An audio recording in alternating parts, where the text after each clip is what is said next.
तो hello and welcome जितने भी हमारे शिक्षक साथी, उम्मीद करता हूँ अच्छे होंगे और स्वस्थ होंगे। साथियों, आप लोग का स्टेट का एग्जाम जो है 4 तारीख से स्टार्ट हो जा रहा है।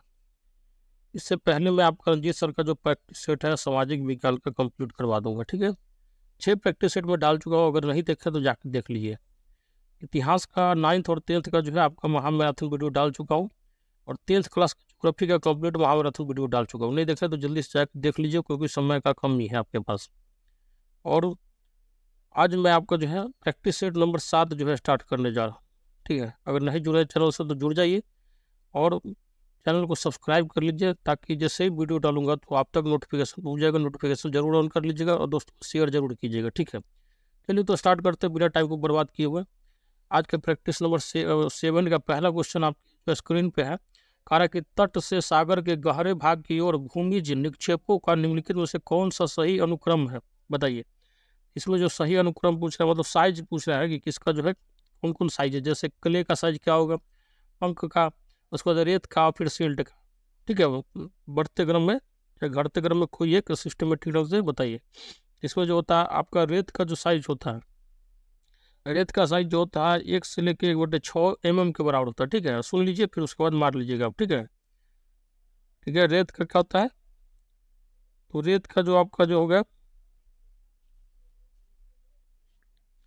रेत का व्यास जो होता है आपका जो है 1 से लेकर 1/6 mm के बीच में होता है, ठीक है। उसके बाद आ जाता है आपका सिल्ट, जिसको गाद भी बोला जाता है गांव में, ठीक है। तो उसका जो आपका साइज होता है 1/32 से लेकर 1/256 mm के बराबर होता है, ठीक है। उसके बाद उससे भी छोटा आता है तो वो हो जाता है आपका क्ले। क्ले का जो साइज होता है 1/512 से लेकर 1/8492 के बीच में होता है।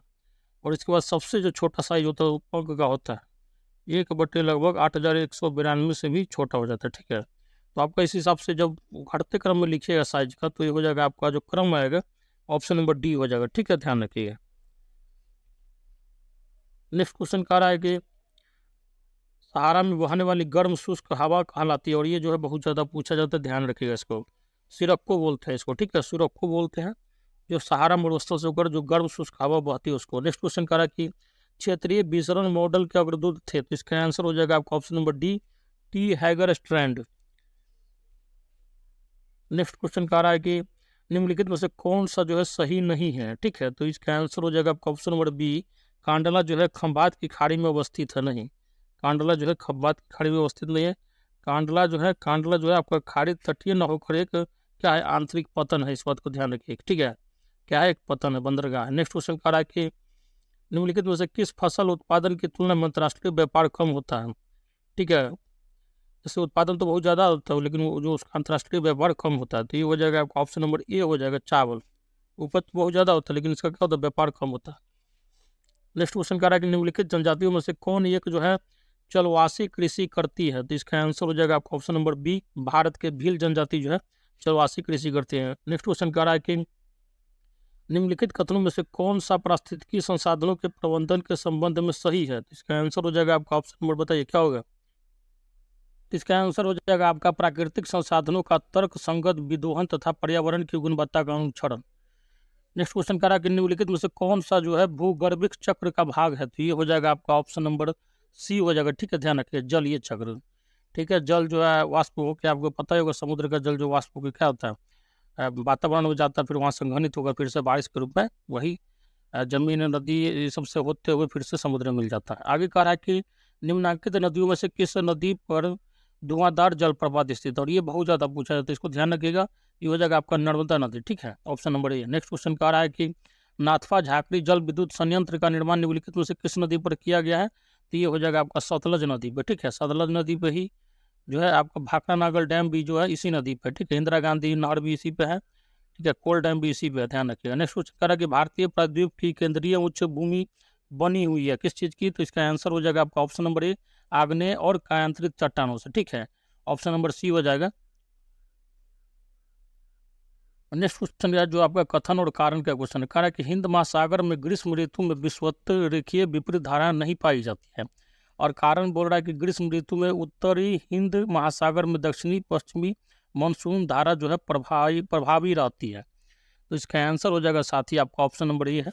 कथन भी सही है, कारण भी सही, और कारण जो है कथन का जो है पूर्ण व्याख्या भी कर रहा है।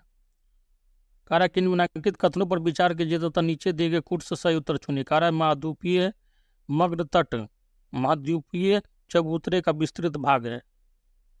नेक्स्ट जो आपका कारा पॉइंट है, अंतः समुद्री महाखंड महाद्वीपीय मग्न तटों की सबसे प्रमुख आकृतियां हैं।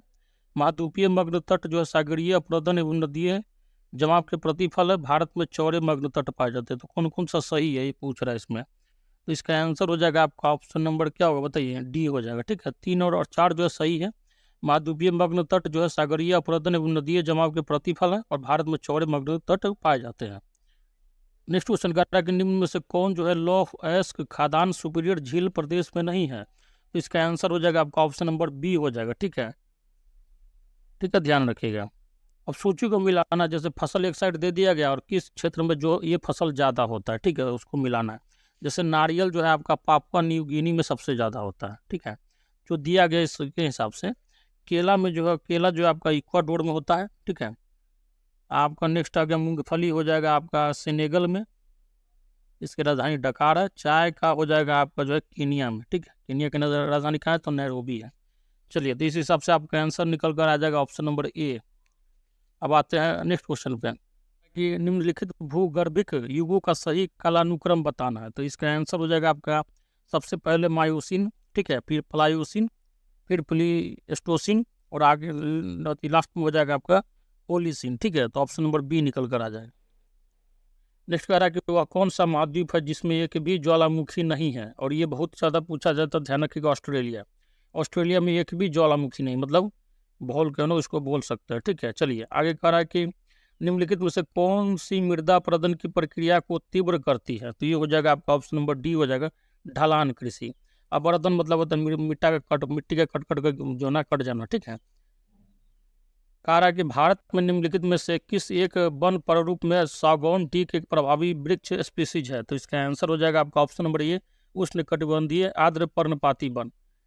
नेक्स्ट क्वेश्चन कह रहा है कि निम्नलिखित में से कौन सा युग में जो है सही है। तो इसका आंसर हो जाएगा आपका ऑप्शन नंबर सी हो जाएगा। ठीक है, ध्यान रखिए, मसाई जो है पूर्वी अफ्रीका में पाई जाती है। अब आगे आपका जो है एक तरफ झील दे दिया गया और किस राज्य में वो है। ठीक है, जैसे पुलिकट झील जो है आपका तमिलनाडु में पड़ता है। ठीक है, ध्यान रखिएगा, बहुत पूछा जाता है। इसके बाद आपका लोनार झील जो है महाराष्ट्र में है। ठीक है, उल्का पिंड गिरने के कारण बना था। सांभर जो हो जाएगा आपका राजस्थान में हो जाएगा। ठीक है, और नौकुचिया कहाँ पे हो जाता है, उत्तरांचल में हो जाएगा। इस हिसाब से आपका आंसर क्या निकल कर आएगा, तो ऑप्शन नंबर क्या हो जाएगा, डी हो जाएगा। नेक्स्ट क्वेश्चन करा कि निम्नलिखित में से कौन एक ग्रह जो है पृथ्वी के सबसे निकट है। ध्यान रखिएगा, शुक्र का नहीं पूछ रहा है। तो पृथ्वी के सबसे निकट का ग्रह शुक्र और सूर्य का सबसे निकट का ग्रह बुध। नेक्स्ट क्वेश्चन करा कि निम्नलिखित में से कौन जो है सुमेलित नहीं है। तो इसका हो जाएगा आपका ऑप्शन नंबर ए हो जाएगा। ठीक है, डंडी जो है जूट उद्योग के लिए फेमस नहीं है। आगे करा निम्नलिखित में से कौन जो है सुमेलित है। ठीक है, जैसे राज्य दे दिया गया एक तरफ और दूसरी तरफ राजधानी दे दिया गया है। इसका जो सुमेलित है आपका अरुणाचल प्रदेश का ईटानगर है। ठीक है, बाकी मणिपुर की राजधानी इम्फाल है, गलत है। मेघालय का शिलोंग होता है, नागालैंड का कोहिमा होता है। इसमें जो आपका पॉइंट दिया गया 1 2 3 कारा की बहिर्वेदी आग्नेय शैलों की अपेक्षा अंतर्वेदी आग्नेय शैल में बृहत खनिज क्रिस्टल होते हैं। ठीक है, आगे करा कि बहुसंख्यक अवसादित शैल जो है अखंडज हैं, और नेक्स्ट करा कि शैल जो है सूक्ष्मतम कणों वाला खंडज अवसादी शैल है। तो इसका आंसर हो जाएगा आपका ऑप्शन नंबर सी हो जाएगा। ठीक है, 1 और 3 सही है। और नेक्स्ट क्वेश्चन करा कि रजिया के विरोधी अमीर गुट का नेतृत्व कौन कर रहा था।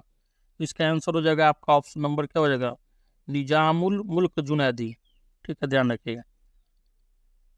नेक्स्ट क्वेश्चन कह रहा है कि 1258 ईस्वी में किस मंगोल नेता ने खिलाफत को नष्ट करते हुए खलीफा की हत्या कर दी थी। तो ये हो जाएगा आपका option number A, Hulagu.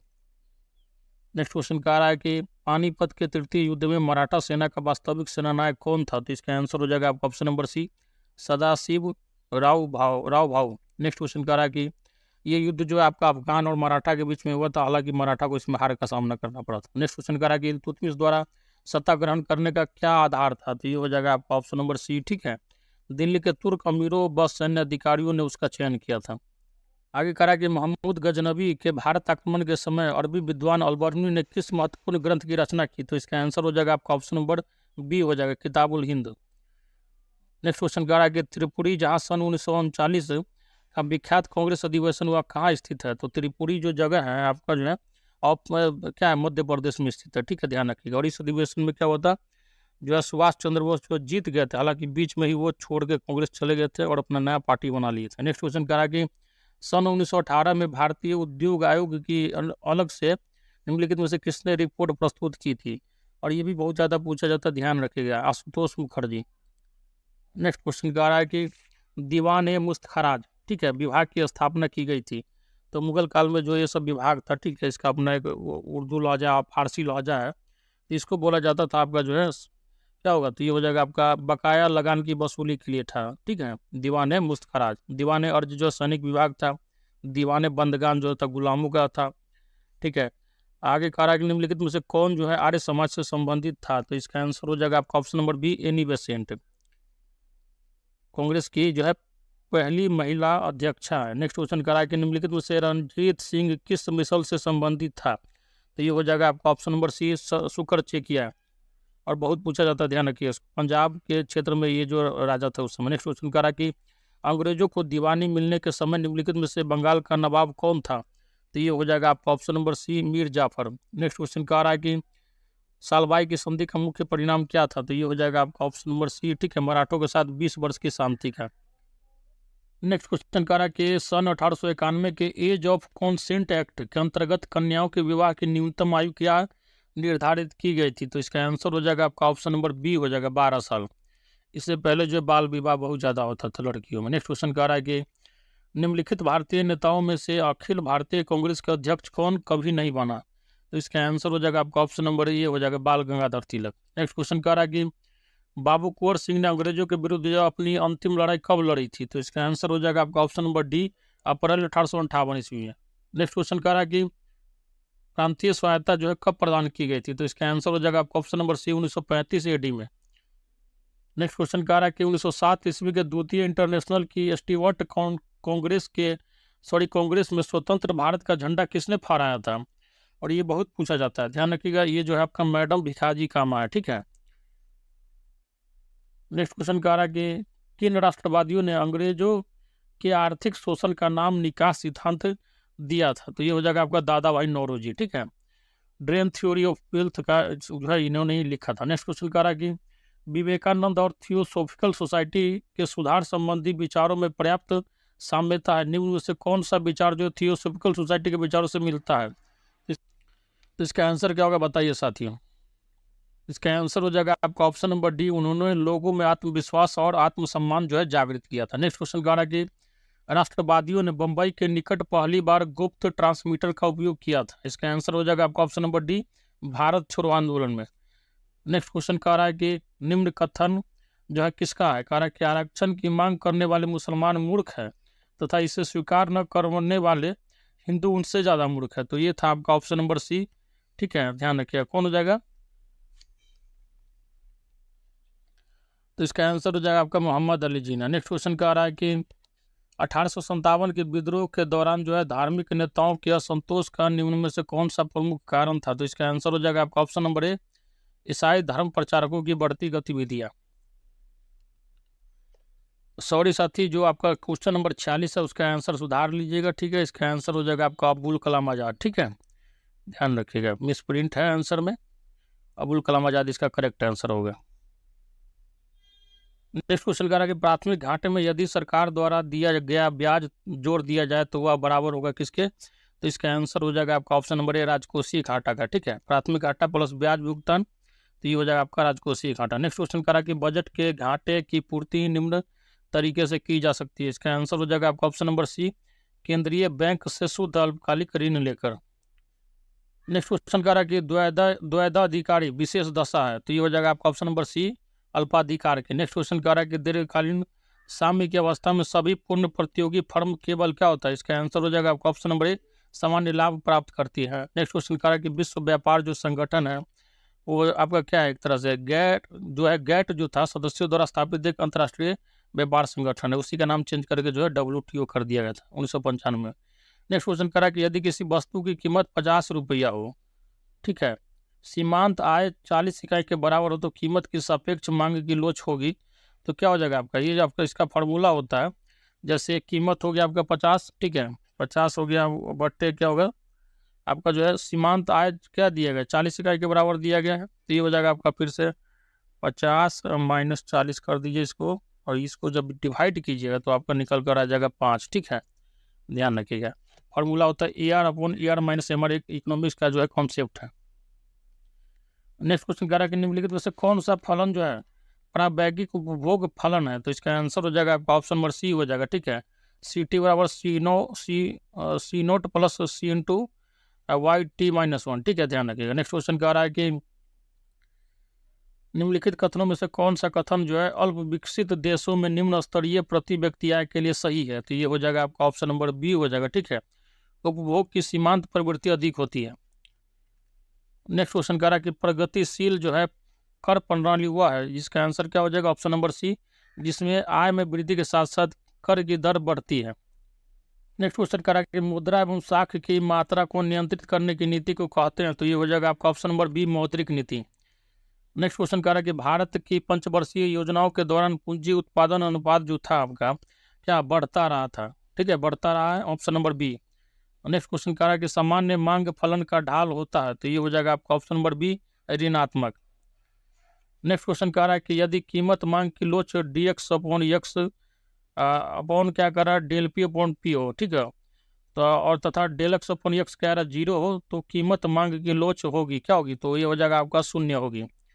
Next question कह रहा है कि शिशु उद्योग का तर्क किसके पक्ष में है, तो इसका आंसर हो जाएगा आपका ऑप्शन नंबर बी संरक्षण के पक्ष में। नेक्स्ट क्वेश्चन कह रहा है कि निम्नलिखित में से कौन सा जो है वाणिज्यिक बैंक का कार्य नहीं है, तो इसका आंसर हो जाएगा आपका ऑप्शन नंबर सी साख पर नियंत्रण तथा नियमन करना। नेक्स्ट क्वेश्चन कह रहा है कि सोलो के समृद्धि मॉडल में निम्न में से कौन जो स्थिर नहीं रहता है, तो इसका आंसर हो जाएगा आपका ऑप्शन नंबर बी हो जाएगा पूंजी श्रम अनुपात। नेक्स्ट क्वेश्चन कह रहा है कि निम्न में अल्पाधिकार की स्थिति कौन सी है, तो ये हो जाएगा आपका ऑप्शन नंबर डी हो जाएगा। ठीक है, कुछ विक्रेता तथा अनेक क्रेता।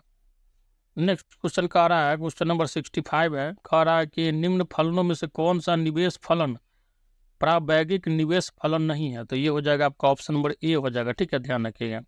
नेक्स्ट क्वेश्चन कह रहा है कि करापात विक्रेताओं तथा क्रेताओं के मध्य वितरित होगा, तो ये हो जाएगा आपका ऑप्शन नंबर डी मांग तथा पूर्ति के लोच के अनुपात में। नेक्स्ट क्वेश्चन कह रहा है कि मुद्रास्फीति का कारण है, तो ये हो जाएगा आपका ऑप्शन नंबर डी होगा मुद्रा की मात्रा में वृद्धि होना। ठीक है, बहुत ज़्यादा मुद्रा बढ़ जाता है तो उसी की स्थिति में क्या होता है महंगाई बढ़ जाता है, मतलब अब बहुत ज़्यादा पैसा लेके जाएगा तो बहुत कम कुछ खरीद के आइएगा। ठीक है, मतलब पैसा का वैल्यू गिर जाता है उस स्थिति में। नेक्स्ट क्वेश्चन कह रहा है कि निम्नलिखित करों में से कौन सा एक कर जो है केंद्र द्वारा राज्य सरकारों के साथ बांटा जाता है, तो ये हो जाएगा आपका ऑप्शन नंबर बी हो जाएगा। ठीक है, उत्पादन शुल्क।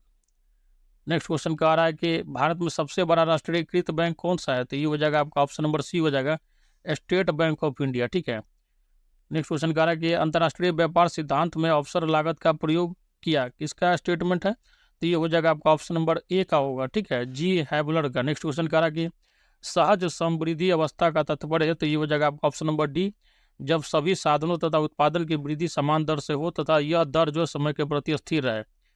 नेक्स्ट क्वेश्चन कह रहा है कि अनुकूलतम फर्म है, तो इसका आंसर हो जाएगा आपका ऑप्शन नंबर ए जिसकी औसत लागत जो न्यूनतम है। नेक्स्ट क्वेश्चन कह रहा है कि मार्क्स जो है राज्य को मानता था, तो ये हो जाएगा आपका ऑप्शन नंबर बी हो जाएगा। ठीक है, वर्ग का हथियार। नेक्स्ट क्वेश्चन कह रहा है कि सभी राजनीतिक सिद्धांत राज्य को एक बुराई मानते हैं परंतु इनमें से एक अपवाद है, ये हो जाएगा आपका ऑप्शन नंबर सी। ठीक है, प्रत्ययवाद और आदर्शवाद। नेक्स्ट क्वेश्चन कह रहा है कि संसदात्मक और अध्यक्षात्मक शासन प्रणालियों में भेद करने का मूल आधार है, ये हो जाएगा आपका ऑप्शन नंबर डी विधायिका एवं कार्यपालिका के पारस्परिक संबंध। नेक्स्ट क्वेश्चन कह रहा है कि अध्यक्षात्मक प्रणाली का कार्य सिद्धांत, तो ये हो जाएगा आपका ऑप्शन नंबर ए शक्तियों का पृथक्करण। नेक्स्ट क्वेश्चन कह रहा है कि संविधान में संशोधन करने की भारतीय संसद शक्ति की कुछ सीमाएं ये है, तो इसका आंसर हो जाएगा आपका ऑप्शन नंबर सी होगा। ठीक है, संविधान के मूल ढांचे में संसद कोई संशोधन नहीं कर सकती है। नेक्स्ट क्वेश्चन कह रहा है कि भारतीय संघ के निम्नलिखित किस राज्य में विधानमंडल द्विसदनीय नहीं है, तो ये हो जाएगा आपका ऑप्शन नंबर क्या होगा बताइए, तो सी हो जाएगा। ठीक है, तमिलनाडु में द्विसदनीय नहीं मतलब विधानसभा और विधान परिषद नहीं है। विधानसभा तो हर जगह रहता है, विधान परिषद नहीं। नेक्स्ट क्वेश्चन कह रहा है कि भारतीय संविधान में राज्य के नीति निर्देशक सिद्धांत के बारे में कह रहा है कि देश के शासन के मूलभूत महत्व के हैं। नेक्स्ट कह रहा है कि न्यायालयों द्वारा लागू नहीं कराए जा सकते। आगे है और आगे कह रहा है कि राज्य का कर्तव्य है कि विधि निर्माण में उनका सम्मान करे, तो इसमें आपका जो सही आंसर हो जाएगा आपका ऑप्शन नंबर डी हो जाएगा। तीनों का तीनों स्टेटमेंट जो है सही है। नेक्स्ट क्वेश्चन कह रहा है कि भारतीय संविधान में शोषण के विरुद्ध अधिकार का विस्तार इस प्रकार किया क्या गया है, तो इसका आंसर क्या हो जाएगा आपका ऑप्शन नंबर सी हो जाएगा उपयुक्त तथा दोनों मानवों का व्यापार और बेगार का निबंध। ठीक है, मतलब किसी भी इंसान का आप व्यापार नहीं कर सकते। आगे जो है खतरनाक व्यवसाय में बच्चा को जो है नहीं काम पे लगाना, निषेध कर दिया गया। ठीक है, चलिए नेक्स्ट कह रहा है कि डॉक्टर अंबेडकर ने भारतीय संविधान के किस प्रावधान को संविधान की आत्मा कहा था? तो ये है आपका आर्टिकल 32, इसको रट लीजिएगा। ठीक है, बहुत पूछा जाता है। संविधान के अनुच्छेद 32 को उन्होंने क्या संविधान की आत्मा कहा था, और इसके अंतर्गत जो है 5 प्रकार के रीट आते हैं। ठीक है, ध्यान रखिएगा। नेक्स्ट कह रहा है कि भारत के संविधान के मूल संरचना के सिद्धांत का स्रोत है, तो ये हो जाएगा आपका ऑप्शन नंबर क्या होगा, बी हो जाएगा, न्यायिक व्याख्या। नेक्स्ट क्वेश्चन कह रहा है कि निम्नलिखित प्रधानमंत्रियों में से किनको जो है लोकसभा में विश्वास मत जो है प्राप्त प्रस्ताव पर औपचारिक पराजय का मुंह देखना पड़ा? तो ये हो जाएगा आपका क्या होगा बताइए। तो ये हो जाता है आपका, इसका आंसर क्या होगा, इसका आंसर हो जाएगा आपका जो है डी हो जाएगा। ठीक है, 1 और 2 दोनों को। ठीक है, इसमें जो है 1 कौन सा बता देता हूँ आपको, HD देवगौड़ा। ठीक है, और BP सिंह को जो है ठीक है पराजय का मुंह देखना पड़ा था, उसके खिलाफ जो है अविश्वास प्रस्ताव ला दिया गया था। ठीक है, और उसका जो है सत्ता चेंज हो गया था। ठीक है, नेक्स्ट क्वेश्चन कह रहा है कि निम्नलिखित में से कौन सा एक जो भारत के राष्ट्रपति और राज्यों के राज्यपाल के लिए एक सादृश्य नहीं है? तो ये हो जाएगा आपका ऑप्शन नंबर डी। ठीक है, महाअभियोग प्रक्रिया। नेक्स्ट क्वेश्चन कह रहा है कि यदि संसद के दोनों सदनों का संयुक्त अधिवेशन बुलाना आवश्यक हो जाए तो उसकी अध्यक्षता कौन करता है? तो इसका आंसर हो जाएगा आपका ऑप्शन नंबर डी, लोकसभा का स्पीकर। ठीक है, और बुलाता कौन है? तो राष्ट्रपति बुलाता है। नेक्स्ट क्वेश्चन कह रहा है कि 73वें और 74वें संविधान संशोधन के फलस्वरूप, ठीक है, देखिए 73वां संविधान संशोधन जो है आपका पंचायती राज से, और 74वां जो है नगर निगम वाले से। ठीक है, तो कह रहा है इसके बारे में कौन सा जो है स्टेटमेंट के बारे में दिया गया उसमें, तो इसका जो आपका आंसर होगा, ठीक है ध्यान रखिएगा, केवल 1 जो है सही है। ठीक है, भारत में स्थानीय स्वशासन को संवैधानिक स्थिति प्रदान की गई। ठीक है, नेक्स्ट क्वेश्चन कह रहा है कि निम्नलिखित में से कौन से कारक जो है राज्यों पर केंद्र के बढ़ते हुए नियंत्रण के लिए उत्तरदायी है? तो इसका आंसर हो जाएगा आपका ऑप्शन नंबर सी, 1, 2, 3 सही है। ठीक है, राज्यों में शक्तिशाली नेतृत्व का अभाव, दूसरा दृढ़ दलीय अनुशासन, और तीसरा हो जाएगा आपका केंद्र पर राज्यों की वित्तीय निर्भरता। ठीक है, कह रहा है भारत में निम्नलिखित में से कौन सा रिपोर्ट या प्रस्ताव जो है केंद्र राज्य संबंधों के विषय में है? तो ये हो जाएगा आपका ऑप्शन नंबर 1 हो जाएगा, ए हो जाएगा। ठीक है, ध्यान रखिएगा, Rajamannar committee report, Sarkaria commission report, और आपका जो है Anandpur Sahib resolution. Next question कह रहा है कि न्यायिक पुनरीक्षण की शक्ति का अर्थ है कि न्यायालय के समक्ष प्रेषित मामलों में यह परीक्षण करने का अधिकार है कि विवादग्रस्त कानून या कार्यकारिणी कृत है। तो ये हो जाएगा आपका ऑप्शन नंबर ए, संविधान के अनुरूप है या नहीं। नेक्स्ट क्वेश्चन कह रहा है कि भारतीय और अमेरिकी संघीय व्यवस्था के सामान्य गुणों का चयन निम्नलिखित सूची में से कीजिए। इसका आंसर हो जाएगा आपका ऑप्शन नंबर ए हो जाएगा। ठीक है, ध्यान रखिएगा, 1, 2 और 4 स्टेटमेंट इसका सही है, पढ़ लीजिएगा। नेक्स्ट क्वेश्चन कह रहा है कि निम्नलिखित में से किस राज्य को भारतीय संघ के पूर्ण राज्य का स्थान दिए जाने के पूर्व सहचारी राज्य का दर्जा दिया गया था? तो ये हो जाएगा आपका ऑप्शन नंबर डी हो जाएगा, सिक्किम। नेक्स्ट क्वेश्चन कह रहा है कि निम्नलिखित विद्वानों में से किसने यह विचार व्यक्त किया कि जनमत के जो है निर्माण में सर्वप्रमुख भूमिका जो है पर्यावरण की होती है? तो इसका आंसर हो जाएगा आपका option number A, Walter Lipman. Next question कह रहा है कि निम्नलिखित में से कौन सा एक जो है निकाय संविधान नेतर है? तो ये हो जाएगा आपका ऑप्शन नंबर डी हो जाएगा, योजना आयोग, प्लानिंग कमीशन इसी को बोला जाता है, और इसके अध्यक्ष जो होते हैं प्रधानमंत्री होते हैं। हालांकि इसका नाम चेंज करके अब नीति आयोग कर दिया गया, और इसके अध्यक्ष जो है वर्तमान समय में प्रधानमंत्री मोदी है। नेक्स्ट क्वेश्चन कह रहा है कि सूची 1 और सूची 2 को मिलाना है। एक तरफ परिकल्पना है, और किस विचारक का है, मतलब कौन से दार्शनिक विचारक का जो है वो कल्पना था। ठीक है, तो आइए देखते हैं उसको बढ़िया से, क्योंकि क्वेश्चन थोड़ा बढ़िया है, 4 क्वेश्चन का कॉन्सेप्ट रखे हुए हैं और पूछा भी जाता है। तो ये हो जाएगा आपका अनुपातिक समानता जो है बेंथम का सिद्धांत था। ठीक है, आगे कह रहा है कि सॉरी दोस्तों, अनुपातिक जो है समानता आपका क्या होगा, अरस्तु का सिद्धांत है। आगे कह रहा है कि उपयोगिता का सिद्धांत, तो उपयोगिता का सिद्धांत जो हो जाएगा आपका जो है ये हो जाएगा बेंथम का। ठीक है, नेक्स्ट व्यक्तिवाद का सिद्धांत जो आपका किसका, तो ये हो जाएगा आपका स्पेंसर का। नेक्स्ट कह रहा है कि व्यक्तिवाद का स्पेंसर का हो जाएगा, सी का 4 हो जाएगा, डी हो जाएगा। नेक्स्ट कह रहा है कि लुच्चा लफंगा सर्वहारा, तो ये हो जाएगा मार्क्स का। तो आंसर निकल के आ जाएगा आपका option number B. Next question कह रहा है कि कथन कह रहा है कि प्रत्येक राज्य को उसमें प्रदत्त अधिकारों से आंका जाता है, और कारण है कि अधिकार सामाजिक जीवन जो है कि वे दशाएं हैं जिनके बिना कोई मनुष्य अपना सर्वोत्कृष्ट विकास नहीं कर सकता। तो इसका आंसर ए सही होगा। ठीक है, कथन और कारण दोनों सही है, और दोनों एक दूसरे की व्याख्या भी करता है। आगे कह रहा है कि पोप यहाँ रहते हैं, तो इसका आंसर हो जाएगा आपका option number B, Vatican City में। नेक्स्ट क्वेश्चन कह रहा है कि जीसस क्राइस्ट के साथ विश्वासघात किया गया था, तो ये हो जाएगा आपका ऑप्शन नंबर सी, मोसेस ने। नेक्स्ट क्वेश्चन कह रहा है कि मार्शल टीटो, सॉरी दोस्तों, मार्शल टीटो राष्ट्रपति थे, तो ये हो जाएगा आपका ऑप्शन नंबर डी, यूगोस्लाविया के। नेक्स्ट क्वेश्चन है कह रहा है कि सबसे अधिक जो है फारसी कहाँ रहते हैं, तो ये हो जाएगा आपका ऑप्शन नंबर ए हो जाएगा, ईरान में। ठीक है, ईरान में पारसी धर्म को मानने वाले बहुत ज़्यादा संख्या में रहते हैं, बहुतायत है, और यहाँ लोग फारसी बोलते हैं। नेक्स्ट क्वेश्चन कह रहा है कि संयुक्त राज्य अमेरिका किस वर्ष जो है स्वतंत्र हुआ, तो ये हो जाएगा आपका ऑप्शन नंबर सी, 1776 इसमें। ठीक है, पोस्टन का टी पार्टी हुआ था, उसके बाद जो है ये स्वतंत्र हुआ था। और पहला राष्ट्रपति कौन बना था, तो कमेंट बॉक्स में जरूर बताइएगा। चलिए साथी, तो ये था आपका 7वां नंबर प्रैक्टिस सेट। मैं फिर से बोल रहा हूँ, अगर चैनल को सब्सक्राइब नहीं किया तो सब्सक्राइब कर लीजिएगा, और इसका जो लिंक है आपका, जो PDF का लिंक नीचे डिस्क्रिप्शन बॉक्स में टेलीग्राम लिंक दिया गया, वहाँ से जुड़ जाइए, वहाँ पे मिल जाएगा आपको। और जो है साथी, आपको महामैराथन हिस्ट्री का डाल दिया गया, ज्योग्राफी का डाल दिया गया, उसको देख के बहुत जल्दी जो पॉलिटी और इकोनॉमिक्स का डाल दूंगा। ठीक है, थोड़ा समय सीमा के कारण मुझे भी थोड़ा परेशानी का सामना करना पड़ा, हालांकि मैं वीडियो आपको जो है 4 तारीख एग्जाम खत्म स्टार्ट होने से पहले सारा वीडियो किसी भी हालत में डाल दूंगा। तो चलिए दोस्तों, बिना टाइम को बर्बाद किए हुए लेते हैं विदा। जय हिंद, जय भारत।